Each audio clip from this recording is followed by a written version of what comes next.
Hi, Derek Thomas, Monday Morning Critic. What's up, Damien? How are you? What's up, Derek? Nice to see you, man. So, I've had some of the people involved with this project on the show with different projects, like Rob Morgan's been on, Oh yeah. Mo Brings Plenty's been on, and you know who's been on? The third name I'm going to give you Uh, is a huge. I thought her score is freaking fantastic. Chanda's score and her opening and everything. The music for the show is absolutely wonderful. Before we get into the yeah. show itself, I mean, it captures me. It feels like this grandiose, huge movie, right? The music. Yeah, no, it's yes, this is a palette of motion, color, and sound that is not really used on most of the episodic work in this town. I mean, this was us shooting a 8-hour film that just ended up, being chopped down into episodic format. Mm, Yeah, I don't mm. think there was there were no days on set that were ever approached like let's just go shoot this scene or we're shooting this show. There was always and like you said with names like, Rob Morgan and just the rest. I mean, Rob is a great talent, and but some of the names that he was even there with, it just was like, okay, but now we've got these people to do these scenes with, and these were a lot of faces that you would see on a 90-foot screen, right? Right. And here we are, which has kind of become a thing in Taylor's universe, right? Large names, small screens, if you will. But yeah, it was just magnificent. So there was no way to be able to approach any of these scenes or the music, as you mentioned, in a just, oh, this is episodic. We just need a couple music cues here, and that be Right. that. No, it had to be so much more purpose driven, man. Yeah, part of the fun for me is watching just the progression of how he manages his anger, right? Yeah, Like George Reeves early on is needling him, like you're not worth of being a human being. right. Not only that, you're not worth being in heaven. Like there's no place for you there either. Yeah. And then he takes it and he eats it and he eats it until he cheats at cards, and then it's game over.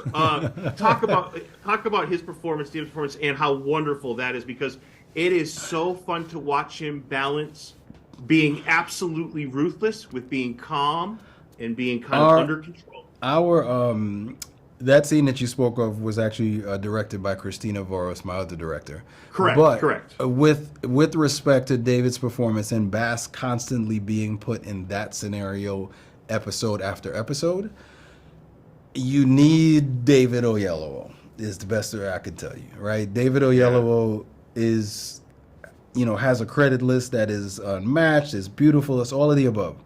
But then when you get a chance to work with him, you realize coming to work is a great human being, an open human being, a family man that probably finds some lineage between he and Bass's story.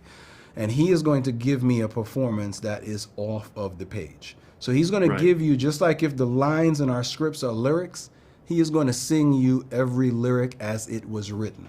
However, his right, performance of those lyrics, the cadence that he chooses, sometimes I joke with him that it's a little bit like reggae music because he has a reverb. right. And it's just brilliant. It's brilliant what he's able to take and to give back to you, which is just not a recital of what's on the page.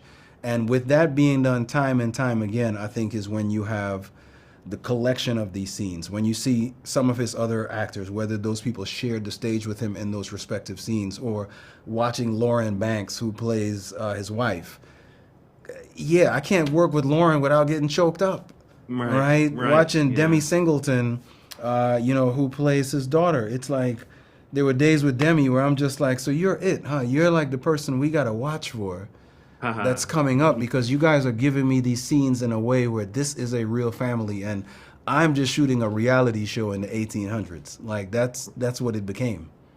Yeah, and like you mentioned, Christina has like basically the first half of the show. You've got the second half as far as directing for those listening. Hmm. But I got to say, early on, it's hard to watch, right? It's almost very Quentin Tarantino like, right?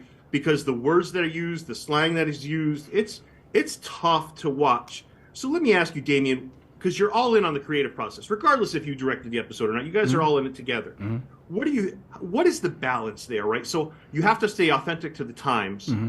but you also don't want to be over the top. Like Quentin Tarantino can kind of be over the top Oh sometimes. So yeah, like, yeah, yeah. where do you find that balance of like how far do we go before it is over the top?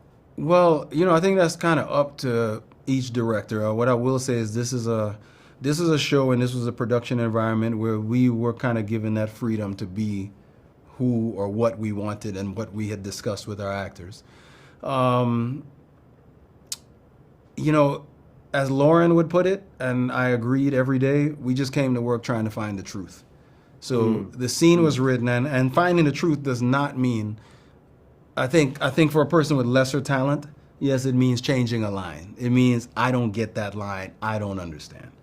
Lauren Banks and David Oyelowo, amongst many other performers in our show, would all sit there and do the algebra it required to make the lines make sense. Right. And sometimes that is musical because it is just a different 8 count or it's a different BPM or something. And I would watch them do it time and time again effortlessly. I'd watch them edit themselves in real time. I would have David at the end of a take looking at me saying, oh, I know what I did on that one. And I would simply look at him and say, because he said, I know it was wrong on that one. And I would say, what part thereof? Like there was absolutely nothing wrong with it. But we had this sort of shorthand. I'd know when he wanted another, so I'd say, let's go again. And we'd give him another one, and he would do something else. And it would just be a slight pivot. It wouldn't be he changed the word or he dropped the or whatnot. David just literally changed the prism of light that he was emitting. And somehow it felt differently. And when he's in that scene with the likes of Lauren, Joaquina, Demi, all of our other cast members, they bring just the best out of each other. And I think that's what we really achieved in Texas while making this show. There was a overall understanding of just like leave the ego and leave everything else at the door. We want to come in here and we want to get the truth right. We want to chase the truth. Last thing I'll say is Bass Reeves is 1,000% the Lone Ranger. Can we just get that out of the way for those listening and watching that are going to find this interview? Listen. That is, I'm not going to call it a whitewashing, but come on. He brought all these guys to a jail in Detroit, 3,000. 10 years later, they started a radio show called The Lone Ranger based on what he has done. That is insane. I'm sorry. Damien, I'm a huge fan of your work, man. I am so excited for your episodes as well. Thank you for this. Thank you so much. I appreciate the time, man. Yeah, stay safe, my friend. You too.